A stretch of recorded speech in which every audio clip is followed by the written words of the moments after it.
ప్రస్తుతం అంతపడినారు సిపిఎం జాతీయ ప్రధాన కార్యదర్శి సీతారాం యేచూరి. యేచూరి గారు నమస్తే. ఒకప్పుడు వర్గ పోరాటాలకి వర్గాలకి సంబంధించిన ప్రయోజనాల మీదే దృష్టి పెట్టేటువంటి వామపక్ష పార్టీలు ఇటీవల ఓట్ బ్యాంక్ పాలిటిక్స్ మీద దృష్టి పెట్టాయి. అందుకోసమే ఈ లాల్ నీల్ అనేటువంటి ఎజెండా తీసుకున్నారా? అదే దీనికి ఓట్ బ్యాంక్కి ఏమీ సంబంధం లేదు, ఓట్ బ్యాంక్ పాలిటిక్స్కి ఏమీ సంబంధం లేదు. ఎందుకంటే ఏముంది కదా, మీరే అడిగేవారు నన్ను గతంలో, మీరు ఆర్థిక రంగాల మీద, ఆర్థిక దోపిడీ మీద మీ పోరాటాలకి కొన్ని వేలాది మంది వస్తారు ఈ ఎర్ర జెండా వెనక, కానీ వాళ్ళే ఎలక్షన్ టైంకి రాగానే వాళ్ళ సామాజిక ఆధారంగా ఓట్లు పడతాయి. దీంట్లో ఎందుకు జరుగుతోంది ఇది, మీరు ఎందుకు పెరగట్లేదు అని అడిగే ప్రశ్న. అప్పుడు ఆ ప్రశ్ననే పరిశీలించి మేము వచ్చిన ఒక నిర్ణయానికి, అది నా ఉద్దేశంలో కరెక్ట్ నిర్ణయానికి వచ్చింది. మన దేశంలో ఈ వర్గ పోరాటం అనేది రెండు కాళ్ళ మీద నుంచునుంది. ఒకటి సామాజిక దౌర్జన్యం, ఏదైతే మన జాతి మీద, మన ఇది కులం మీద ఇది దౌర్జన్యాలు ఏవైతే, రెండోది ఆర్థిక దోపిడీ. ఈ రెండు కాళ్ళ మీద నుంచున్న ఈ వర్గ పోరాటం ఇదే. కానీ ముందడుగు వేయాలంటే ఈ రెండు కాళ్ళు కదలాలి కదా. అంగీకరిస్తున్నారు, చెప్పకనే చెప్తున్నారు, మేము కూడా ఓట్ బ్యాంక్ పాలిటిక్సే ఇక చేయదలుచుకున్నాం. కాదు, ఇది వర్గ పోరాటాన్ని ముందుకు తీసుకెళ్ళడానికి ఇది అవసరం ఇవ్వాలి. అందువల్ల ఇప్పుడు వర్గ పోరాటం చేయాల్సిందే, వర్గ పోరాటం ఉండాల్సిందే, at the same time vote bank కూడా ఉండాల్సిందే. అందుకోసమే ఈ దళిత నినాదం, ఈ బ్లూ ఫ్లాగ్ ఎజెండా అనేది. ఓటు బ్యాంక్ అనొద్దు మీరు, అది ఎందుకంటే అది కరెక్ట్ కాదు, ఆ ఉద్దేశం కాదు మాది. ఇప్పుడు సామాజిక రంగంలో ఈ దౌర్జన్యం ఏదైతే ఉందో ఇవాళ, దానివల్ల ఆర్థిక దోపిడీ కూడా ఏదైతే పెరుగుతుందో దాన్ని తట్టుకోవాలన్నా ఈ రెండో అంశాన్ని కూడా తీసుకుని సైమల్టేనియస్గా ఇవి రెండు తీసుకుని ముందుకెళ్తే తప్పితే మార్పు తీసుకురాలేము దేశంలో. ఆ మార్పు అవసరం. కాంగ్రెస్ పార్టీ ట్రెడిషనల్గా అసలు దళిత ఓట్ బ్యాంక్ మాదే అని చెప్పి క్లెయిమ్ చేసుకుంటూ ఉంటుంది. కాంగ్రెస్ పార్టీకి ఉన్నటువంటి హక్కుగా వాళ్ళు భావిస్తుంటారు. అదొక ఆనవాయితీ గడిచిన కొన్నేళ్ళుగా మీకు కూడా తెలిసిందే. బీఎస్పీ లాంటి పార్టీలు తర్వాత అవతరించి అధికారంలో కూడా వచ్చేటువంటి స్థాయికి చేరుకున్నాయి. అధికారంలో కొన్ని సందర్భాల్లో కొంతకాలం పాటు ఉన్నాయి. అటువంటి పార్టీలని కాదనుకుని ఈరోజు మీ వైపు వస్తారా, లేక వాళ్ళు కూడా మీతో పాటు కలవమంటారా? ఇప్పుడు ఎందుకంటే వాళ్ళు ఆ ప్రజల్ని చూడాలి. ఆ పార్టీని ప్రభుత్వంలో ఉంది, అధికారంలో ఉంది, అది కూడా అనుభవించారు ప్రజలు. దానివల్ల ఏదైనా మార్పు వచ్చిందా వాళ్ళ జీవితాల్లో? ఎందుకు రాలేదు అనే ప్రశ్న ఆ ప్రజలే అడుగుతున్నారు. అందువల్ల ప్రజలు మారుతారు. ఆ పార్టీలు మారి మా వైపుకి వస్తారనేది కాదు. ఆ ప్రజలు ఎవరైతే దళితులు, సామాజిక దౌర్జన్యానికి గురైన ప్రజలు, వాళ్ళు చూసేది, వాళ్ళకి ఏదైనా రిలీఫ్ ఇవాళ కావాలంటే ఈ క్లాస్ ప్రజలు రావాలని అసోసియేట్ అయితే తప్పితే అది కుదరదని. ప్రజలు రావాలని కోరుకుంటున్నారా యేచూరి గారు, లేక ఆ పార్టీలు రావాలని కోరుకుంటున్నారా? మేము సమస్యని పరిష్కరించాలని కోరుకుంటున్నాం, నెంబర్ 1. రెండోది ప్రజలు రావాలని కోరుకుంటున్నాం. పార్టీలు కూడా వస్తే మంచిదే. పరోక్షంగా ఇది కాంగ్రెస్కి, బీఎస్పీకి మీరు ఇస్తున్నటువంటి సంకేతం, మీరు పలుకుతున్నటువంటి మాత్రం ఆ ఉద్దేశంతో మాత్రం ఈ స్లోగన్ ఇవ్వలేదు. అది మేము తిన్నగా ప్రజానీకానికే అప్పీల్ చేస్తాం. దేశవ్యాప్తంగా జరుగుతున్నటువంటి చర్చ డిమానిటైజేషన్కి సంబంధించి మోదీ తీసుకున్నటువంటి ఈ నిర్ణయం అవుట్రైట్గా వ్యతిరేకించినటువంటి వ్యక్తుల్లో మీరు కూడా ఒకళ్ళు. ఇది కూడా ఒక తప్పిదం అని చెప్పి మరొక 10 ఏళ్ల తర్వాత అంటారా? తప్పకుండాను. ఇది తప్పు కానే కాదు, అది ఖచ్చితంగా నేను చెప్పగలను. ఎందుకు మీరు ఈ ప్రశ్న అడుగుతున్నారో నాకు అడుగుతుంది. యూపీలో ఎన్నికలు గెలిచారు కదా, అందుకోసం ప్రజల నుంచి ఉన్నటువంటి యాక్సెప్టెన్స్ పంజాబ్లో ఎందుకు ఓడిపోయారు? 5 స్టేట్లలో 4 స్టేట్లు గెలిచింది. 4 స్టేట్లో ప్రభుత్వం ఉంది, గెలిచింది 2 కదా, 5 యూపీ, ఉత్తరాఖండ్. అదే కారణం అయితే పంజాబ్లో ఎందుకు ఆ కారణం పనిచేయలేదు? గోవాలో ఎందుకు పనిచేయలేదు, మణిపూర్లో ఎందుకు పనిచేయలేదు? కానీ ప్రభుత్వాలు అయితే ఏర్పడ్డాయి. At the same time UP లాంటి అతిపెద్ద రాష్ట్రం, దేశంలోనే అతిపెద్ద రాష్ట్రంలో అంత మంచి మెజారిటీ అయితే వచ్చింది. ఒకవేళ డిమానిటైజేషన్ కనుక ప్రజలు వ్యతిరేకిస్తే అంత మంచి ఫలితం అయితే బీజేపీకి రాకూడదు. ఎందుకని డిమానిటైజేషన్కి వ్యతిరేకించిన ఆ ఫలితం రావడానికి వేరే కారణాలు ఉన్నాయి, ఏవైతే బీజేపీ స్పెషలైజ్ చేసిందో. ఒకటి మతోన్మాద ఘర్షణలు, రాజకీయాలు, ఒక రకమైన పాయిజనస్ ట్రీట్మెంట్ ఏదైతే జరిగిందో యూపీలో, దానివల్ల ఇప్పుడు వాళ్ళ హిందుత్వ ఓటు బ్యాంక్ కన్సాలిడేట్ అయింది. నల్లధనం లేనటువంటి భారతాన్ని, అందరూ అకౌంట్ ఫర్ అయ్యేటువంటి భారతాన్ని సృష్టించే ప్రయత్నంలో భాగంగానే ఈ డిమానిటైజేషన్, దాని ద్వారానే ప్లాస్టిక్ మన వైపు వెళ్తున్నాం అనేది మోదీ చెప్తున్నటువంటి మాట. అది నమ్ముతారా? నేను అదే ఆ అన్నాను, దిశగా అడుగులు పడట్లేదు. నేను ఆయన్ని అడిగాను రాజ్యసభలో, అయ్యా మీరు చెప్పండి, ఇదే మీ ఉద్దేశం అయితే ఇవాళ కంపెనీల మీద 7.5% కంటే మీ నెట్ ప్రాఫిట్ పొలిటికల్ పార్టీస్ ఇవ్వలేరనే చట్టాన్ని ఎందుకు దాంట్లో సవరణ చేసి అన్లిమిటెడ్గా మీరు డొనేట్ చేయొచ్చు పొలిటికల్ పార్టీకి అని ఎందుకు మార్చారు? ఏ పొలిటికల్ పార్టీకి మీరు ఇస్తున్నారో కంపెనీ, ఆ పొలిటికల్ పార్టీ పేరు కూడా ఇవాళ ఫైల్ చేయక్కర్లేదు ఆ కంపెనీకి. దాని అర్థం ఏంటి? అవినీతి నాపడం. దేశంలో 20% మంది కూడా ఐటీ పరిధిలోకి రానటువంటి సందర్భంలో అందరినీ ఐటీ పరిధిలోకి తీసుకొచ్చి అందరినీ అకౌంట్ ఫర్ చేసి అందరికీ సంబంధించినటువంటి ఆస్తుల్ని ప్రభుత్వం ఒక కన్నేసి పెట్టేటువంటి మెకానిజం తీసుకొస్తున్నామని బీజేపీ నాయకత్వం చెప్తున్నమాట. కడ్డేసి పెట్టే మెకానిజం తీసుకొస్తుంది డెఫినెట్గా. అందుకే నేను పార్లమెంట్లో అన్నాను, మన ఇద్దరం చిన్నప్పుడు ఒక సినిమా వచ్చింది ఎనిమీ ఆఫ్ ద స్టేట్ అని. ఏ విధంగా సర్వేలెన్స్ చేస్తుంది, ఆ కన్నేసి పెట్టడం అనే పరిస్థితి తప్పకుండా తీసుకొస్తున్నారు మోదీ గారు. కానీ దీనివల్ల ఏదైనా ఇంప్రూవ్మెంట్ వస్తుందా అంటే, ఇప్పుడు వాళ్ళు చెప్పింది ఏంటి, ఎంతమంది ఇన్కమ్ ట్యాక్స్ ఎస్ఎస్సీస్ ఉన్నారు, వాళ్ళు ఫైల్ చేసిన రిటర్న్స్లో నియర్లీ 90% ట్యాక్స్ పే చేయరు, అక్కర్లేదు, పే చేయక్కర్లేదు. ఆర్థిక సమానత్వం కావాలని కోరుకునేటువంటి వామపక్ష పార్టీలు దీన్ని మాత్రం ఎందుకు వ్యతిరేకిస్తున్నాయి? ఇదన్నీ ఈ నిర్ణయాన్ని అందరి మీద ప్రభుత్వం కన్నేసి పెట్టడం అనేది మంచి పరిణామం కాదంటారా? కానీ దేనికి వేస్తున్నారు సార్? ఎందుకు వేస్తున్నారు కన్నేసి పెట్టడం అంటే? ఏంటి మీ ప్రైవసీ ఏంటి, నా ప్రైవసీ ఏంటి, నేనేం చేస్తున్నాను, నాకు పర్సనల్ లిబర్టీ అనే ఫండమెంటల్ రైట్ ఈ కాన్స్టిట్యూషన్ రాజ్యాంగం ఇస్తుంది కదా. ఇప్పుడు దాని మీద చూసి అంటే దానిలో అది మళ్ళీ దుట్టి కన్నేసి పెట్టడం కాదు, మన ప్రొటెక్షన్కి. అది కూడా అదే స్పై చేయడం, ఎవరితోటి ఎప్పుడు మాట్లాడుతున్నాడు, ఎప్పుడు వెళ్తున్నాడు, ఏంటిది, ఇదంతా హిట్లర్ చేసిన సమాజంకంతా ఈ టెక్నాలజికల్ అడ్వాన్స్ వల్ల ఇంకా చాలా హయ్యర్ లెవెల్లో ఆ రకమైన సర్వేలెన్స్ వస్తుంది, స్టేట్ సర్వేలెన్స్. ఈ నిర్ణయాన్ని వ్యతిరేకించడం ద్వారా వామపక్ష పార్టీలు భవిష్యత్తులో మళ్ళీ పునఃసమీక్షించుకుంటాయి ఈ నిర్ణయాన్ని. లేదు ఆ రోజు మంచి పని చేశాడు మోదీ అని చెప్పి. లేదు, ఈ నిర్ణయాల్లో నేను ఖచ్చితంగా చెప్పగలను, వీటిలో పునరాలోచనకి అవకాశం ఏం లేదు. ఇవి ఇప్పుడు జరుగుతున్నవన్నీ తప్పని ప్రజాస్వామ్యానికి వ్యతిరేకంగా ఇవన్నీ. ఇవాళ ఎన్ని సేఫ్ గార్డ్స్ ఉన్నాయి మన అమెరికాలో, ఇంగ్లాండ్లో, అన్ని అడ్వాన్స్ కంట్రీస్లో మీ పర్సనల్ లిబర్టీ గురించి. ఇవాళ మీ ఆధార్ కార్డు నంబరు క్లియర్గా వాళ్ళంటున్నారు, యూఎస్ ఏజెన్సీస్కి అవి అవుట్సోర్స్ చేసి ఉన్నాయి. ఆ నెంబర్ ద్వారా మీ పర్సనల్ ఇన్ఫర్మేషను, మీ బయోమెట్రిక్స్, మీ బ్యాక్గ్రౌండ్ అంతా క్లియర్గా వాళ్ళకి ఎవరైనా యాక్సెస్ చేయొచ్చు. చెప్తాను, దీంట్లో ప్రమాదాలు ఆలోచించండి. ఇప్పుడు ఆ పర్సనల్ ఇన్ఫర్మేషన్లో నా హెల్త్ స్టేటస్ ఉంటుంది, లేకపోతే మీది ఉంటుంది, మీకు దేనికి ఎలర్జీ ఉంటుందో అది తెలుస్తుంది. మీకు వ్యతిరేకంగా వాళ్ళకి ఆ ఇన్ఫర్మేషన్ దొరికిన తర్వాత మిమ్మల్ని ఎలా ఎలిమినేట్ చేయాలో వాళ్ళందరికీ ఇన్ఫర్మేషన్ వాళ్ళ దగ్గర ఉంది. ఇది ఒకటే ఎగ్జాంపుల్ నేను చెప్తాను. ఏ రకంగా కావాల్సినన్ని అదే మిస్యూజ్గా పూనుకోవచ్చు. ఇప్పుడు ఎందుకు ఇవన్నీ చేస్తున్నారు మీరు? ఒక్కటి మీరు నాకు అందరినీ అకౌంట్ ఫర్ చేయడం ఒక్క నిమిషం టైం ఇచ్చి చెప్తాను. మీరు వియన్నా వెళ్తే ఇప్పుడు సిగ్మండ్ ఫ్రాయిడ్ సైకాలజిస్టు, ఎవరైతే ఫాదర్ ఆఫ్ మోడర్న్ సైకాలజీ, ఆయన ఇంటి మీద ఒక క్రాస్ మార్క్ ఇప్పటికీ కనిపిస్తుంది. హిట్లర్ వాళ్ళు ఆ క్రాస్ చేసి అతను జూ అని చెప్పి ఆ ఇంటిని ధ్వంసం చేయడానికి అది మార్క్ చేశారు. ఇప్పుడు ఈ ఆధారు, ఈ సర్వేలెన్సు మీరేదో అంతా చూస్తున్నారు, అందరి మీద ఒక సర్వేలెన్స్ పెడుతున్నారు. అప్పుడు ఇంటింటికి వెళ్ళి మార్క్ చేయాల్సిన అవసరం లేదు. ఏ మతం వాళ్ళు, ఎవరు, ఎక్కడుంటున్నారు అనేదంతా మీకు డైరెక్ట్గా మీ దగ్గర ఉన్న మీ సిస్టంలో మీకు తెలుస్తుంది. సో ఈ డేంజర్స్ మనం అర్థం చేసుకోవాలి. ఈ డేంజర్స్ వల్ల ప్రపంచంలో చాలా కొన్ని కోట్లాది మంది పోయారు. ఆ విధంగా మళ్ళీ మన దేశంలో ఆ పరిస్థితి రావడం, దాన్ని మేము వ్యతిరేకిస్తున్నాం. తెలుగు రాష్ట్రాల్లో వామపక్ష పార్టీల సంగతి ఏంటి? 1994లో ఒకప్పుడు ఉమ్మడి కమ్యూనిస్ట్ పార్టీలు కలిసి అప్పటి ఉమ్మడి ఆంధ్రప్రదేశ్లో 33 సీట్లు సంపాదించుకున్నాయి. ఇవాళ విషయాన్ని తీసుకుంటే ఏపీలో 0, తెలంగాణలో 1. మరి భవిష్యత్తు? ఆ రోజుల్లో మేము మా పొత్తులు ఉండేవి మిగతా పార్టీలతోటి. ఈ మాట మేము నిర్ణయించుకున్నాం, లేదా వామపక్షాలు మా అంతటా మేమే పోటీ చేస్తాం. అప్పుడు తెలుగుదేశంతో అంటే అది మిత్రపక్షాల కింద కలిసి పోటీ చేసేవాళ్ళం. దానివల్ల ఇప్పుడు విశ్లేషణ చేసిన తర్వాత 2 పార్టీలు అది వచ్చాయి. ఈ రకమైన పొత్తుల వల్ల మన స్వాతంత్ర ఇన్ఫ్లుయెన్స్ అది తగ్గింది.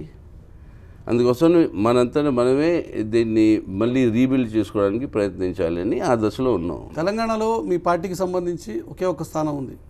కానీ తెలంగాణను వ్యతిరేకించినటువంటి పార్టీగా ఎప్పటికీ చరిత్రలో మీరైతే మిగిలిపోతారు. కానీ వ్యతిరేకించిన పార్టీకి దానికి వెంటనే తెలంగాణ స్టేటు ఏర్పడిన వెంటనే ఈ తెలంగాణ ప్రజానీకం మీద ఉన్న సమస్యల మీద ఇంత పెద్ద ఈ పదయాత్ర చేసి ఇంత పెద్ద ప్రోగ్రాం చేసి తీసుకొచ్చింది. అసలు సామాజిక న్యాయం తెలంగాణ రాష్ట్రాన్ని వ్యతిరేకించినటువంటి ఈ పార్టీయా ఇప్పుడు తెలంగాణ వెల్ఫేర్ గురించి మాట్లాడేది అన్న ప్రశ్నకి మీ సమాధానం అయితే అది అనుభవంలో మీ సమాధానం చెప్పాల్సిన పరిస్థితి అనుభవంలో ప్రజలకు తెలుస్తుంది.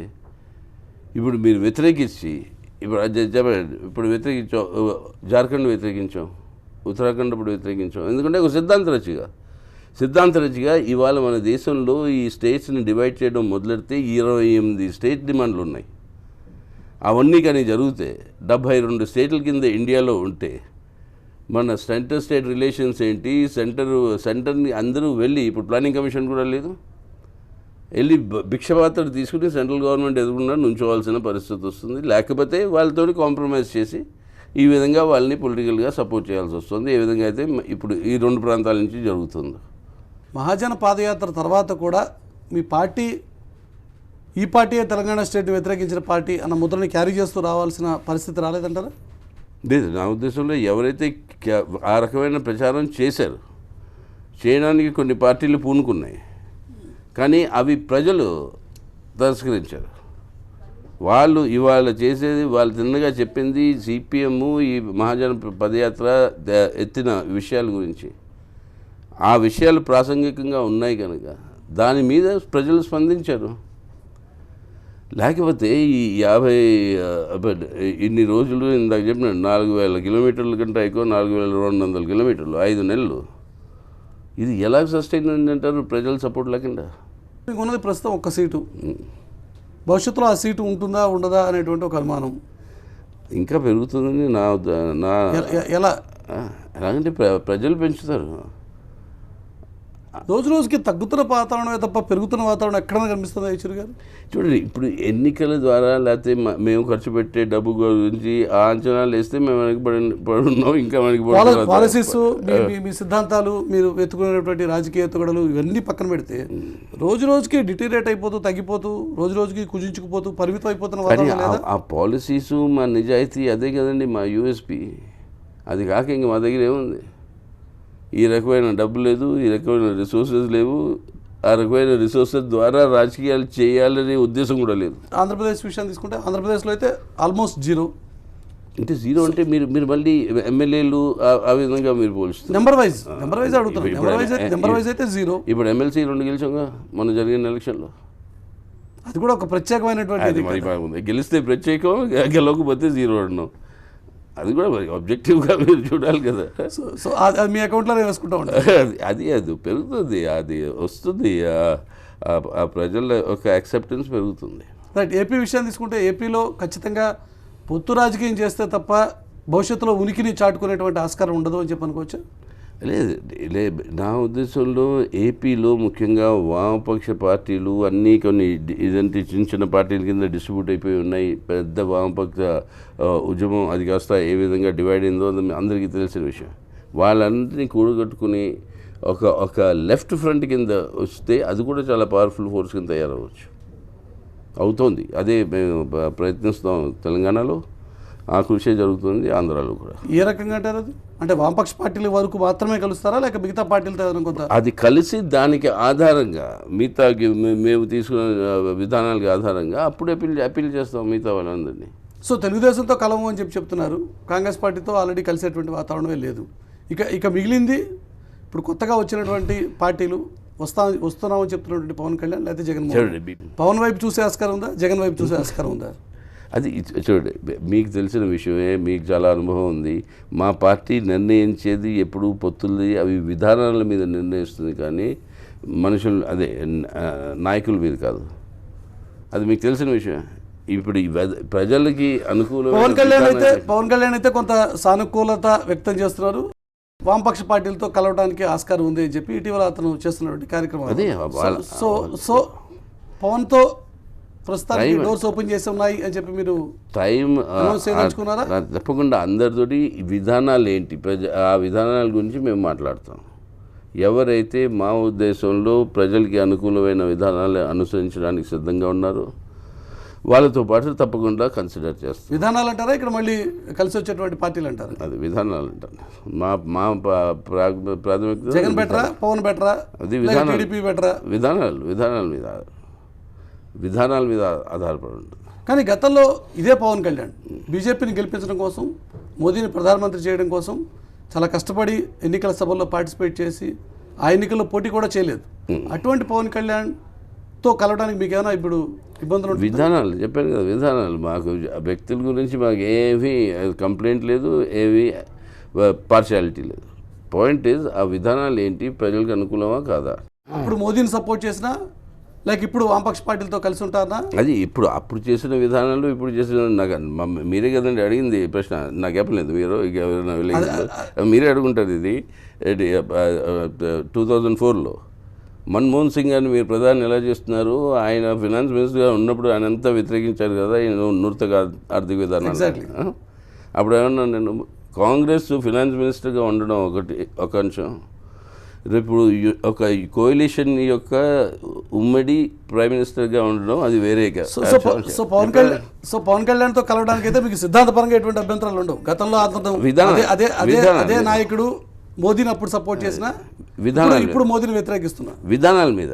మన్మోహన్ సింగ్ 2004లో తీసుకున్న విధానాల్లో కామన్ మినిమం ప్రోగ్రామ్ ఏదైతే మేము భాగస్వామ్యం. సో అదే కంపారిజన్ పవన్ విషయంలో కూడా ఉంటుంది. 98లో వాళ్ళు తీసుకుంది కాంగ్రెస్ విధానాలు. అదే కంపారిజన్ ఇప్పుడు పవన్ కళ్యాణ్ విషయంలో కూడా ఉంటుంది. అందరినీ మేము మెజర్ చేసే అంచనా విధానాలు. ఈ నెల 17కి మీరు ప్రధాన కార్యదర్శిగా బాధ్యతలు స్వీకరించి 2 ఏళ్ళు పూర్తవుతుంది. ఈ 2 ఏళ్లలో వ్యక్తిగతంగా యేచూరి గారి విజయాలంటే ఏం చెప్తారు? అది మేము ఆ విధంగా పోల్చుకోము కదండి. నా విజయాలు ఏంటని, విజయం అంటే అంతా సామూహికంగా కలెక్టివ్గానే విజయాలు జరగాల్సింది. 2 సంవత్సరాలు పార్టీకి సంబంధించిన top most position, number 1 post general secretary. తప్పకుండా అటువంటి స్థానంలో ఉన్నటువంటి మీరు మీ మార్క్ ఏం చూపించగలిగారు ఇటీవల కాలంలో? చూడండి, మేము 2 సంవత్సరాల క్రితం ఆ నిర్ణయం విశాఖపట్నంలో మేము తీసుకునేది ఇందాక మనం చర్చించాం. వర్గ పోరాటం అంటే ఒకవైపు నుంచి సామాజిక దౌర్జన్యం, ఆర్థిక దోపిడీ, ఇవి రెండింటినీ కలుపుకుని వెళ్ళాలనేది. మీరు దాంతోనే మొదలెట్టారు కదా, నీళ్ళు లాల్ సలాము అవి.